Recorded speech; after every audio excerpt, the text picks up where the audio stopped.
His mom called me a cringe dropout. Then I was the only one who could save her husband.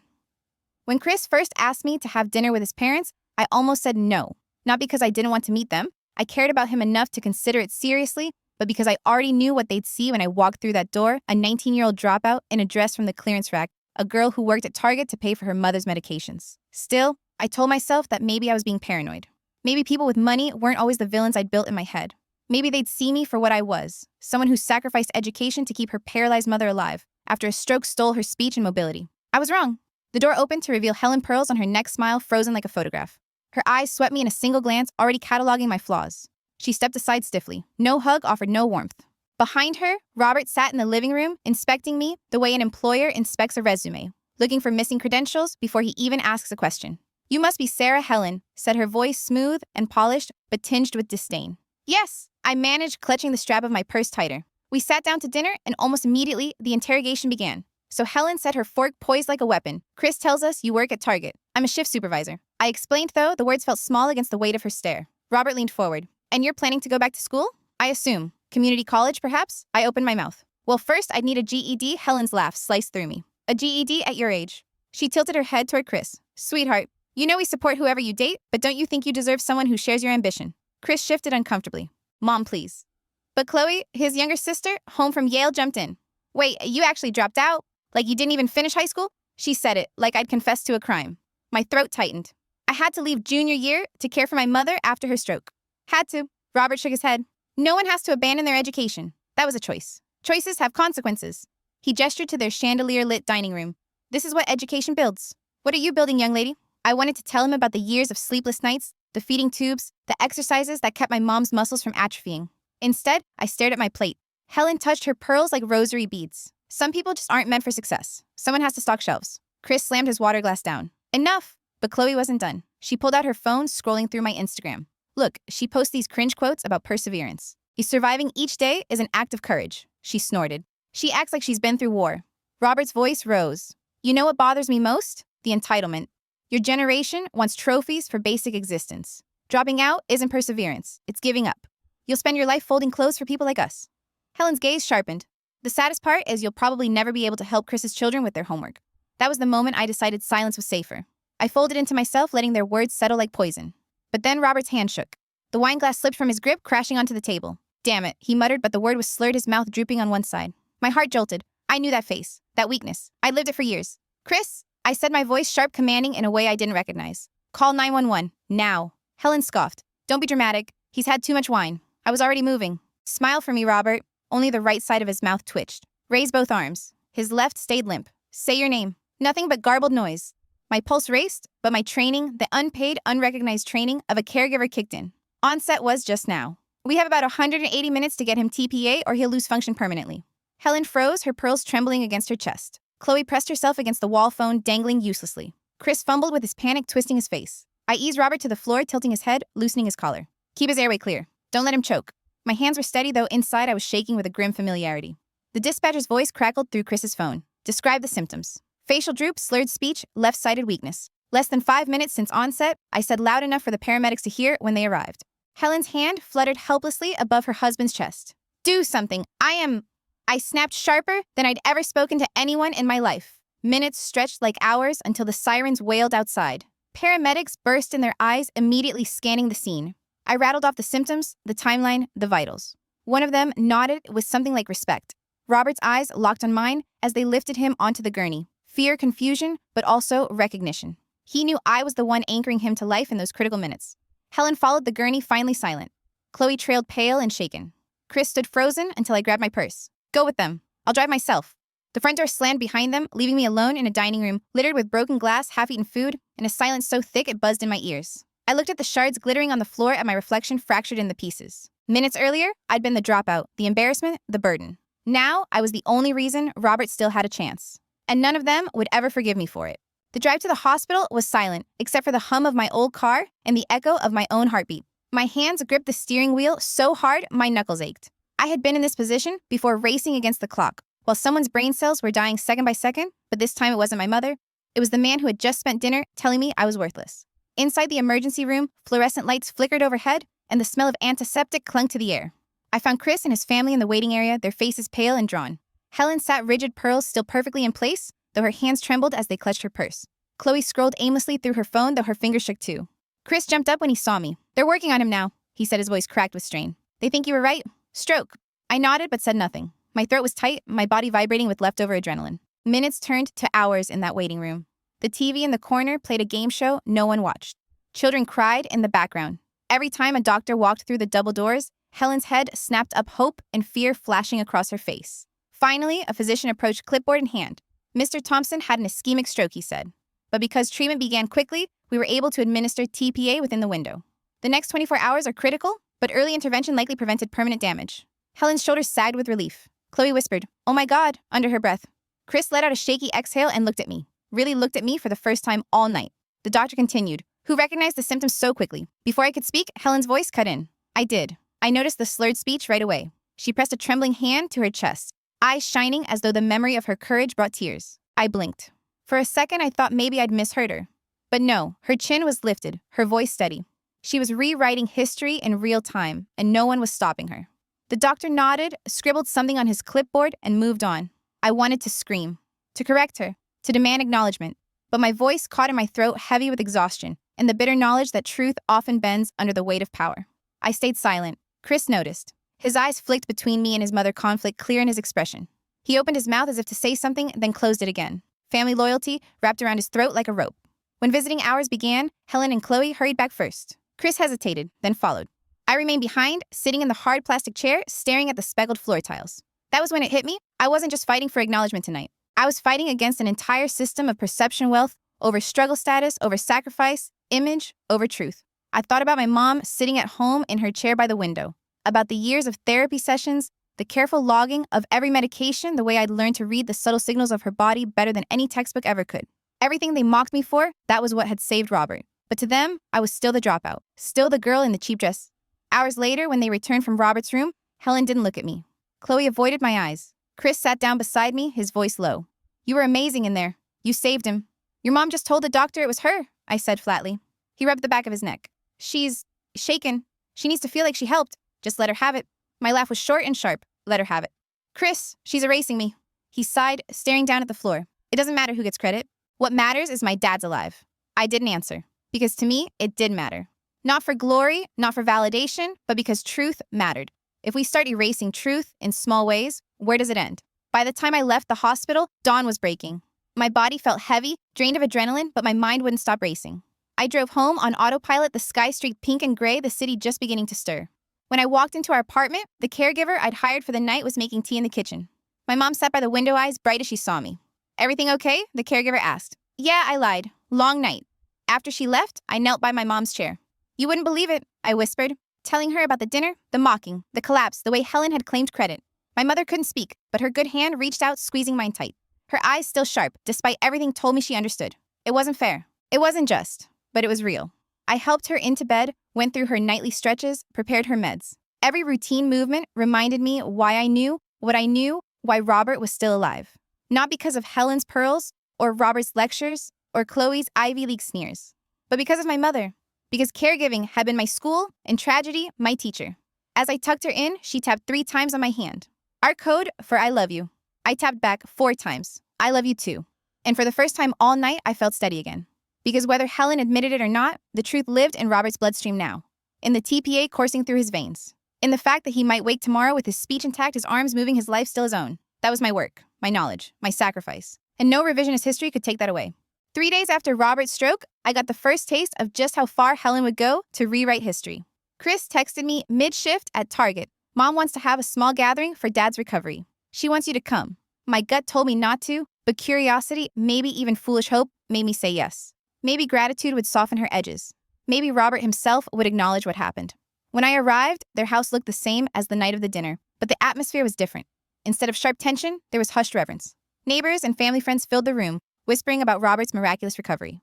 Helen floated among them like a hostess at a gala, pearls glinting under the chandelier, her smile gracious and practiced. When she saw me, her eyes narrowed almost imperceptibly before stretching into a smile. "Sarah dear," she said warmly, too warmly. "Everyone, this is the young lady who helped the night Robert fell ill. Helped." The word lodged in my throat like a fishbone. Not saved, not recognized, just helped. I stood frozen as she launched into a polished retelling. According to Helen, she had immediately recognized Robert's slurred speech, calmly instructed Chris to call 911, and then graciously allowed me to assist. Chloe chimed in at one point, embellishing her mother's bravery, how Helen had kept the family calm, how she had delegated responsibilities like a general in battle. It was like listening to a play where my part had been rewritten without my consent. The details were twisted, the truth smothered beneath layers of self-preservation and ego. I waited for Robert to speak for him to correct them. But when I finally approached him sitting in a recliner with a blanket draped over his legs, he simply nodded. His speech was still slurred, his left hand weak, but his eyes were sharp. "Thank you," he said, the words heavy, deliberate. "For your assistance. Assistance, not recognition. Not truth." Helen hovered beside him, hand on his shoulder, like a handler with her prized show dog. Her smile didn't falter as she steered me away. The rest of the evening blurred together, polite conversations, forced smiles, subtle whispers. Every introduction from Helen chipped away at me. "This is Sarah, Chris's girlfriend. She's planning to get her GED soon. This is Sarah. She was there when Robert fell ill. This is Sarah, such a sweet girl, still finding her path." Each time I wanted to scream, I saved his life. Instead, I smiled tightly and nodded. Chris avoided my gaze most of the night. When I finally cornered him in the kitchen, his voice was low-strained. "Just let her have this, please. She's fragile." "Fragile?" I hissed. "She's rewriting history." He looked at me, then really looked, and for a flicker of a moment, guilt crossed his face. But it was gone as quickly as it came. It doesn't matter who gets credit. My dad's alive. That's what counts. But it did matter. To me, it mattered more than anything. Because this wasn't just about credit, it was about identity, about truth, about refusing to be erased. The following week, things escalated. My manager at Target pulled me aside after my shift. We had a call from someone named Helen Thompson. She said confusion etched on her face. She said she was your boyfriend's mother. She wanted to talk about flexible scheduling so you could pursue your GED. She thought it might help your future prospects. Heat flushed my cheeks. "She called here." My manager nodded slowly. She seemed invested. "But Sarah, why didn't you tell me you were planning to leave for school?" "I'm not," I said quickly. "I never said that. The seeds have been planted, though." Doubt flickered in my manager's eyes, questions about my stability, my commitment. At home, I vented to my mother pacing the small apartment as she watched silently from her chair. Her good hand tapped restlessly against the armrest as I poured out everything Helen's false stories. The call to my workplace, Chris's silence. "She's not just rewriting history," I said, voice shaking. "She's rewriting me." My mother's eyes glistened, her hand reaching for mine. With painstaking slowness, she pointed to her communication board, spelling out one word: truth. Truth. The one thing Helen couldn't control forever. But truth doesn't always shout. Sometimes it whispers, patient waiting. The next day, it whispered in the form of a stranger. One of the paramedics who'd been at the house walked into Target during my shift. He recognized me instantly. "Hey, you're the girl from the stroke case, right? Your assessment was textbook perfect. We used it as a training example last week." I froze my throat tightening. "Really, absolutely," he said with a grin. "You saved that man's life. Never doubt it." His words landed in me like a lifeline. Proof. Witness. Truth alive in someone else's memory. Untouchable by Helen's spin. But when I told Chris later, his reaction was muted. "That's great, babe," he said, distracted. His eyes were tired, his voice resigned. He didn't want to fight his mother. He didn't want to choose. So the revision continued gaining traction, spreading like ivy across walls. Helen's version became family lore.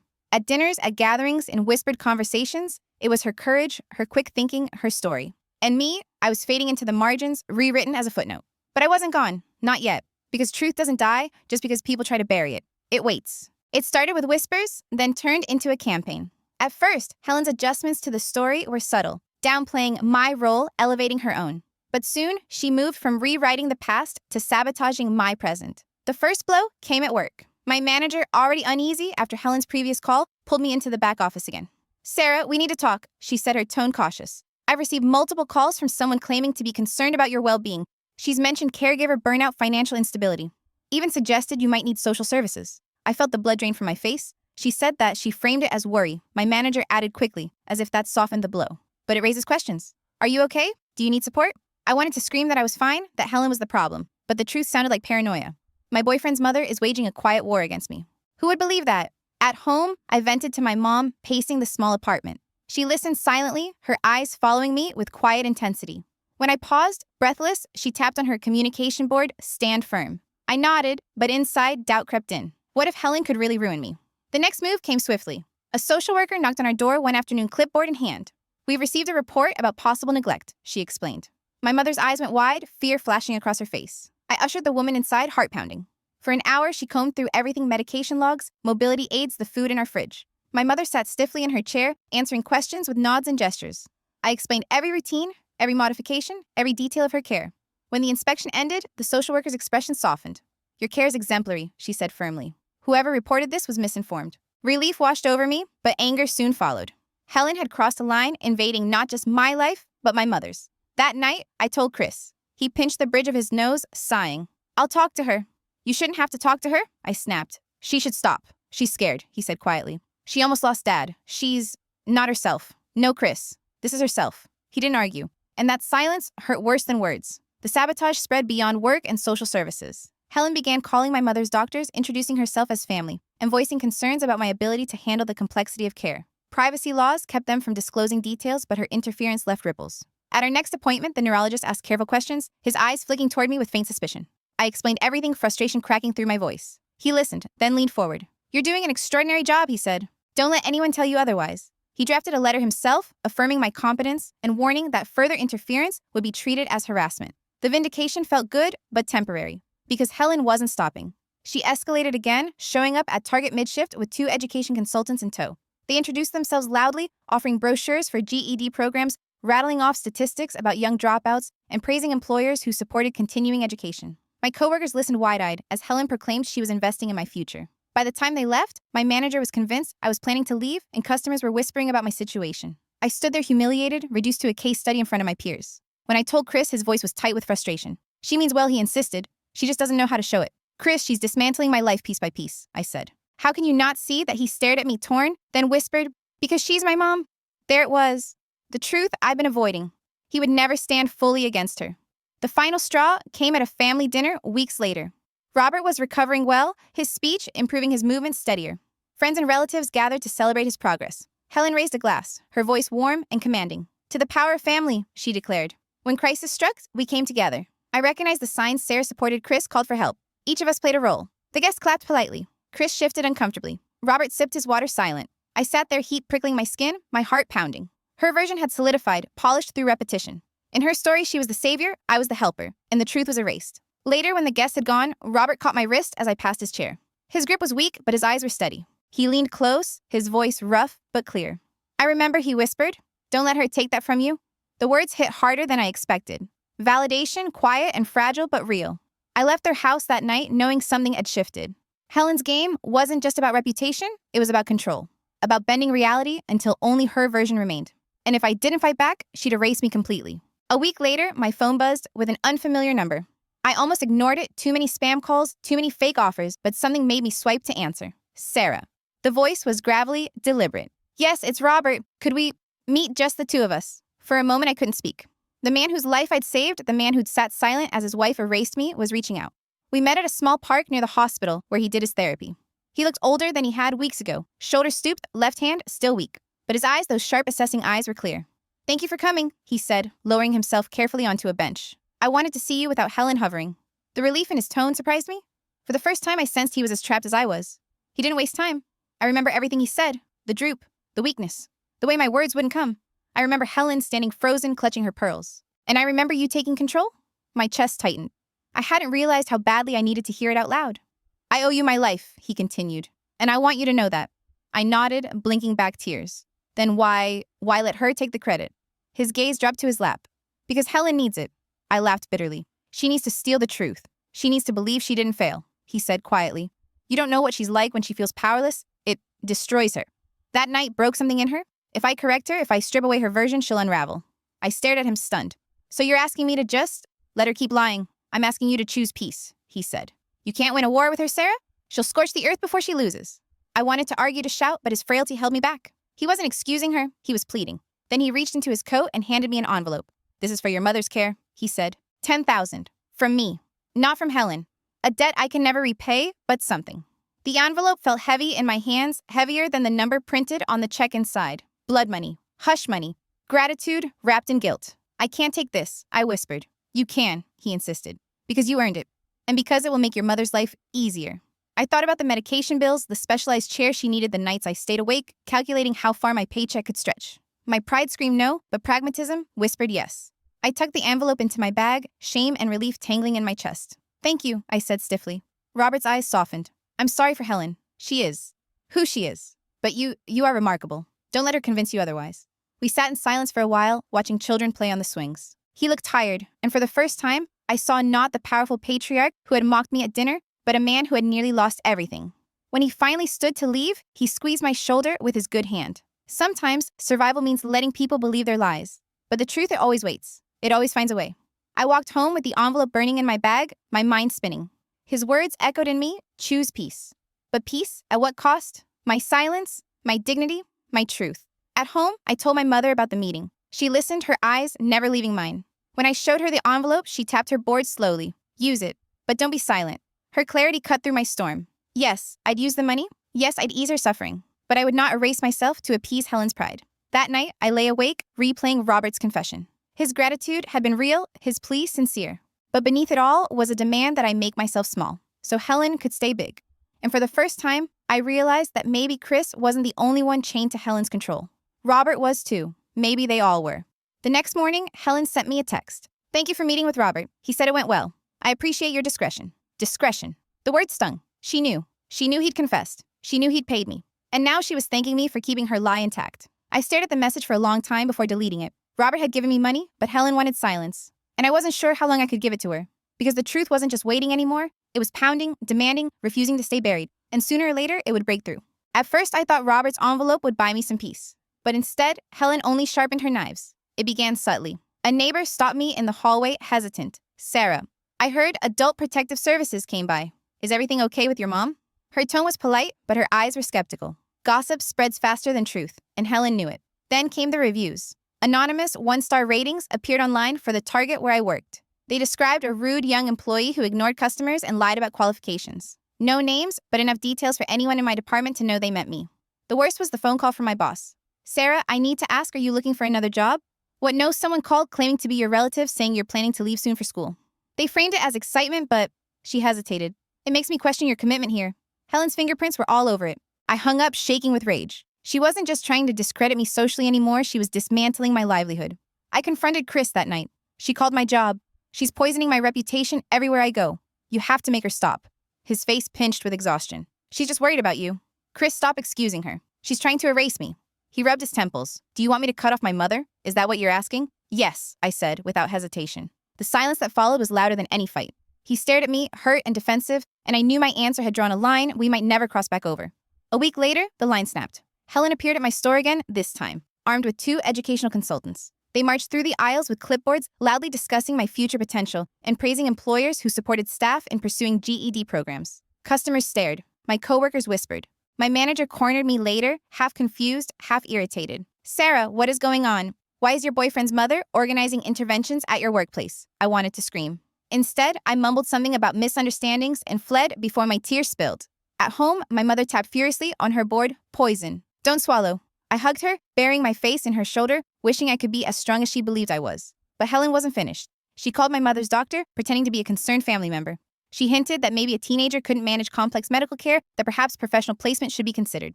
The doctor, bound by ethics, asked probing questions at our next appointment. His suspicion stung until I explained everything.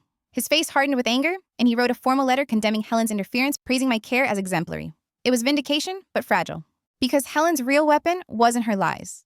It was the doubt she sowed, the fatigue she cultivated, the isolation she engineered. Chris and I were barely speaking. Our conversations were stiff, full of apologies that led nowhere. When I mentioned the harassment, he begged me to be patient. When I demanded he take my side, he fell silent. The final crack came at a dinner Helen hosted. Robert, recovering well, sat in the living room as relatives gathered to celebrate his progress. Helen raised her glass, her voice smooth as silk. To the power of family, she said. When crisis struck, we all came together. I recognized the signs Sarah supported. Chris called for help. Each of us played a role. The guests applauded. My stomach churned.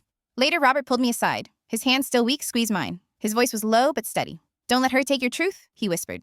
But when I looked around the room, I realized she already had. In their eyes, she was the hero, I was the helper, and the truth had been buried under polished lies. That night, I lay awake, the envelope of hush money heavy in my drawer. Robert's plea for peace, my mother's demand for dignity, Helen's relentless sabotage, they clashed inside me like storm winds. For weeks, I tried to endure. I avoided family gatherings, ignored Helen's texts, buried myself in work. But the harassment seeped into every corner. Coworkers eyed me strangely. Neighbors whispered. Even my manager seemed wary. One afternoon, as I stocked shelves, a customer approached. You're the girl from Robert's dinner, right? The dropout he's helping Helen told me all about you. So inspiring. The words hit harder than any insult. Inspiring not because I'd saved a life, but because Helen had recast me as her pet project. My truth had been rewritten so thoroughly that strangers believed her fiction. I finished my shift on autopilot, my mind numb. By the time I got home, my hands were shaking. My mother saw the state I was in, her eyes fierce with silent anger. She tapped her board. Fight. Don't vanish. Her words were simple, but they pierced me. I realized I had a choice. Remain silent, accept Robert's compromise. Let Helen erase me or fight back, even if it cost me Chris' peace, everything. That night, I lay in bed staring at the ceiling, heart pounding. For the first time, I wondered maybe survival wasn't about peace at all. Maybe it was about refusing to be erased. And maybe the real fight was just beginning. The day came when Helen crossed the final line. I just finished a brutal double shift at Target when a knock rattled my apartment door. On the other side stood a social worker with a clipboard, polite but firm. Someone had reported concerns about my mother's care. My stomach dropped. She explained calmly that the report claimed I was overwhelmed, neglecting my mother, possibly unsafe. She reassured me it was routine, that they were simply checking, but the implication was clear. Helen had called Adult Protective Services. I let her in, my chest tight with fury. She inspected the apartment, noted the grab bars I'd installed, checked the medication logs I kept, meticulously spoke gently with my mother, who squeezed my hand the whole time. By the end, the social worker looked almost apologetic. Your care is exemplary, she said. I'll close this report immediately. Whoever called was misinformed, but the damage was done. The neighbors had seen the government car outside our building. Whispers spread faster than facts. My caregiver, the one I hired part-time, called me in tears, worried she'd lose her job if she was implicated in some investigation. Even though the report cleared us, the stain lingered. That night, I paced our small apartment, fists clenched. My mother tapped her board with shaking hands. Don't let her win. For weeks, I tried to breathe through the anger, but Helen's campaign didn't slow. She sent GED prep books to my door with gift receipts tucked inside. She left voicemails dripping with concern, her voice sugary. Sweetheart, I just want what's best for you. Don't you want a future at Target? She appeared with 2 women she introduced as consultants, loud enough for customers to hear. They handed out pamphlets about education and resilience, smiling as if they weren't dismantling me in real time. My manager started treating me differently after that, like a problem waiting to happen. I could see the doubt growing in her eyes, and it felt like quicksand under my feet. I told Chris. I begged him. This is harassment. She's destroying me, Chris. Can't you see it? He sighed, rubbing his forehead like a weary parent. She's just trying to help. You're taking it the wrong way. No, I snapped. She's trying to erase me, to rewrite me into something that makes her comfortable. He didn't answer. That silence said more than words ever could. The final straw came at a family gathering Robert insisted I attend. Helen greeted me with an oversweet smile, her pearls glinting like armor. To every guest, she introduced me the same way. This is Sarah, the girl who assisted during Robert's health scare. Brave little thing. She's even thinking about her GED now. Isn't that wonderful? Each word chipped away at me until I excused myself, retreating to the bathroom just to breathe. When I looked in the mirror, I barely recognized myself. Hollow eyes, tight jaw, the reflection of someone being rewritten in real time. When I came out, Robert caught me by the arm. His voice was low, almost pleading. I remember Sarah. Don't let her take that from you. But wasn't he letting her take it too? He knew the truth, yet sat silently as Helen claimed center stage. His gratitude in private was meaningless when his silence in public betrayed me. That night, I wrote everything down. Every false claim, every manipulation, every humiliation. A record of truth in my own hand, so it couldn't be erased. The next day, I told Chris I couldn't keep doing this. If you can't stand beside me in the truth, then we have nothing. His face hardened. Why can't you just let it go? My mother's fragile. She needs this, and I need my dignity, I shot back. For a moment, he looked like he might fight for me. But then his shoulders slumped. I can't go against her. That was it. The quiet death of whatever we'd had. Helen didn't stop there. She contacted my mother's doctors, directly insinuating I was too young and uneducated to manage her care. The neurologist, furious, wrote a letter defending me and warning Helen to cease contact. It was vindication, but the cost was high. I've been dragged through yet another round of suspicion, forced to prove myself again. When Chris showed up at my door days later, demanding to know why I'd humiliated his mother with that letter, I asked him one simple question. Do you believe I saved your father's life that night? His mouth opened, closed, opened again. He couldn't say yes. That silence was louder than any argument. I closed the door on him, on Helen, on the family that had tried to turn my truth into fiction. But the war wasn't over. I could feel it. Helen wasn't the type to surrender. And I wasn't the type to vanish. I just didn't know what she'd do next. I thought leaving Chris would end the torment. But Helen wasn't finished with me. If anything, the breakup gave her new ammunition. Now she could paint me as the bitter ex, the dropout who couldn't hold on to her golden boy. But cracks were starting to show in her version of events. It happened first at Target. I was restocking shelves when a paramedic recognized me. He squinted, then smiled.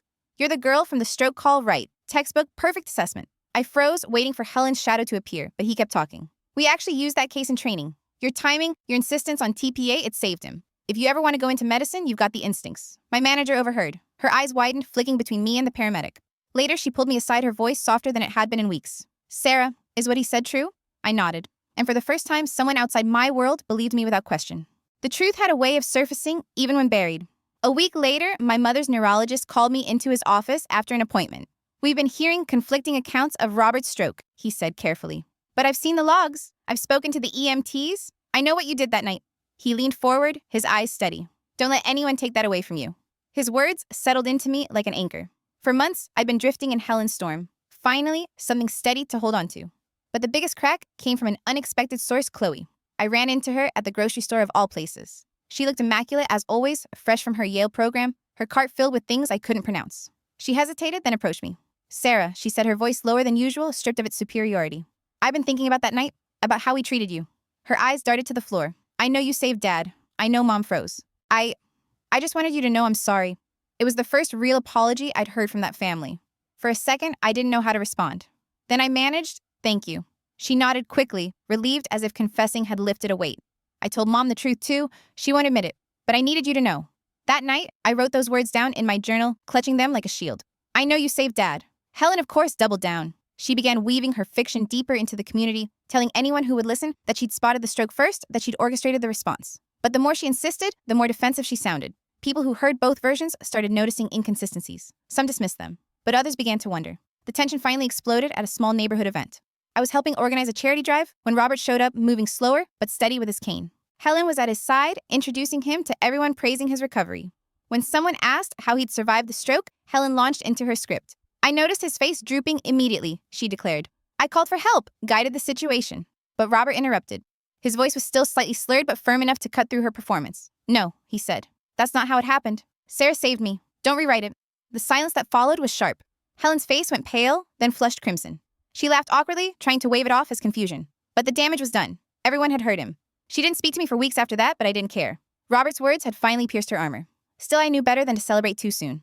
Helen wasn't someone who lost gracefully, and I was right. The next week, she left scathing online reviews about me, not at Target this time, but personally. She posted on local forums under anonymous names, painting me as unstable, unreliable, even dangerous. Screenshots circulated. Some people believed her, some didn't. But the whispers returned uglier this time. I fought back the only way I knew how, with documentation. I kept every review, every pamphlet, every false claim. A folder of evidence. If she wanted war, I'd be ready. Then came the unexpected ally. One of the EMTs from that night messaged me through social media. He'd seen the gossip, the reviews. Don't let them smear you, he wrote. We know the truth. If you ever need us to testify, we will. I sat at my kitchen table staring at the message, tears slipping down my face. For months, I'd felt like a ghost erased from my own story. Now, finally, people were willing to stand up for me. Helen still had her circle, still clung to her narrative, but the foundation was cracking.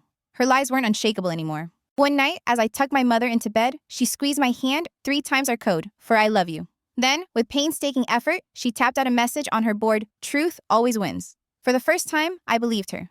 Because the lies were unraveling, and Helen couldn't stop it forever. It was Robert who reached out next, not Helen. His call came one gray afternoon, just after I'd settled my mother in for her nap.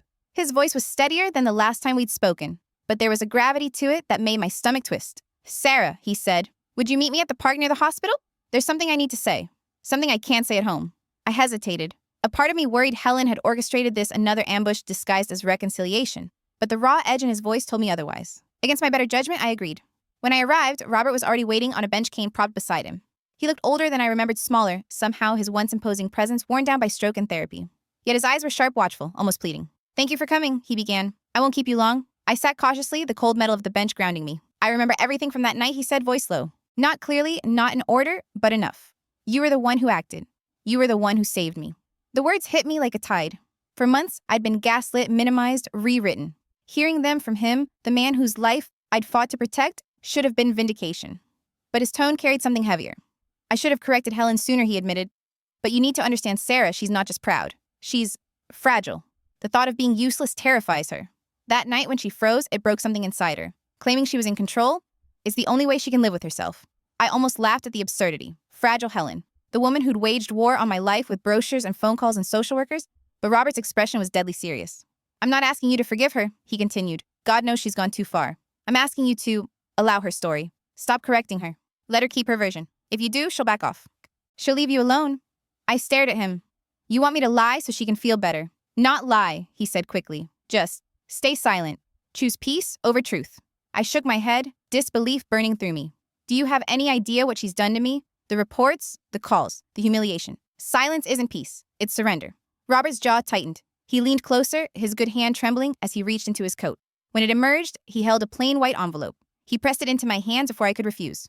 Open it, he said. Inside was a check. $10,000. For your mother's care, he said. For what you did that night. Consider it gratitude and insurance. Take it, Sarah. Use it for her. No one needs to know. The paper burned in my hands. Gratitude or hush money. You think this will buy me quiet? I asked, voice shaking. No, Robert said softly. But maybe it will buy you freedom. A way to focus on your mother, not on Helen's crusade. She'll never apologize, Sarah. This is the closest you'll get. My first instinct was to throw the envelope back in his face, to tell him that no amount of money could erase the months of cruelty, the stolen dignity. But then I thought of my mother's medications, the equipment we could barely afford, the respite care I desperately needed but never allowed myself. $10,000 could change everything. I hated that he knew it. Robert's eyes were wet when he spoke again. I'm sorry, Sarah, truly. I should have spoken sooner. I should have stopped her. But I'm asking you now, please. Let this end. For a long moment, I couldn't answer. The park noises filled the silence, children, laughing birds, calling a dog, barking in the distance. Life going on, indifferent to the moral compromises playing out on a weathered bench. Finally, I slipped the envelope into my bag. Not acceptance, not forgiveness, just acknowledgement. I'll take this, I said flatly. For my mother. But don't mistake that for silence. I won't spread lies for her. And I won't play along. If she asks, if anyone asks, I'll tell the truth. Robert nodded slowly, as if he'd expected no less. Relief flickered across his face, mixed with guilt. Fair enough, he said, rising unsteadily with his cane. That's more grace than she deserves. As I watched him limp away, the envelope heavy in my bag, a storm churned inside me. Gratitude and disgust. Relief and resentment. $10,000 to ease my mother's suffering, but also $10,000 that tied me to their family's shame. That night, I sat by my mother's bed and told her what happened. She listened silently, her good hand squeezing mine with steady pressure. When I showed her the check, she tapped her board slowly, spelling out 2 words, use it. So I did. I bought her a better wheelchair, hired weekend help, filled our cupboards with food that wasn't just cheap survival rations. Every purchase felt tainted, but necessary. And as the days passed, Helen's harassment did quiet. The phone calls stopped. The pamphlets stopped. The shadows eased. But peace built on silence is never real. And I knew, deep down, the war wasn't finished. $10,000 might buy peace, but it never buys silence.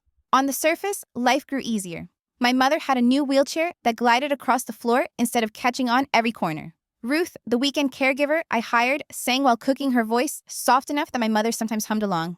Our pantry was stocked for the first time in months. Bills were paid without dread. But beneath all that comfort, the truth festered.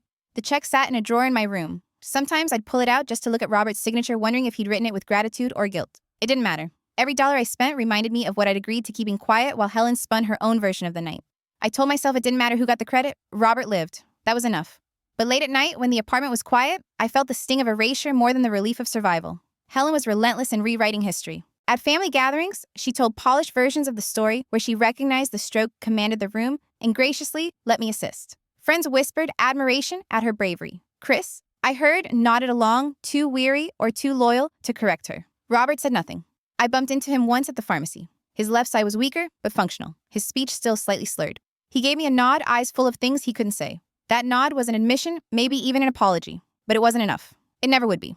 At Target, whispers started to shift. One of the EMTs who'd responded that night shopped there often. He told coworkers how my assessment had been textbook perfect, how they used it in training now. My manager overheard, then pulled me aside later. Why didn't you tell me you saved that man's life? She asked. I just shrugged. Would you have believed me? She didn't answer. That was the paradox. Truth spreads slower than lies, but it still spreads. Quietly, steadily, like water wearing down stone. Helen could polish her fiction, but cracks were showing. A nurse questioned the discrepancy between her account and the paramedic's report. Chloe, Yale-educated, sharp, and maybe guilt-ridden, apologized when we crossed paths at the grocery store. She admitted she'd finally realized what really happened. Those small validations mattered, not enough to rewrite the whole narrative, but enough to remind me I wasn't crazy. Enough to prove that dignity didn't need an audience to be real. Meanwhile, I kept moving forward. Online courses, not GED prep, shoved at me by Helen, but subjects I chose: medical terminology, patient, advocacy, anatomy.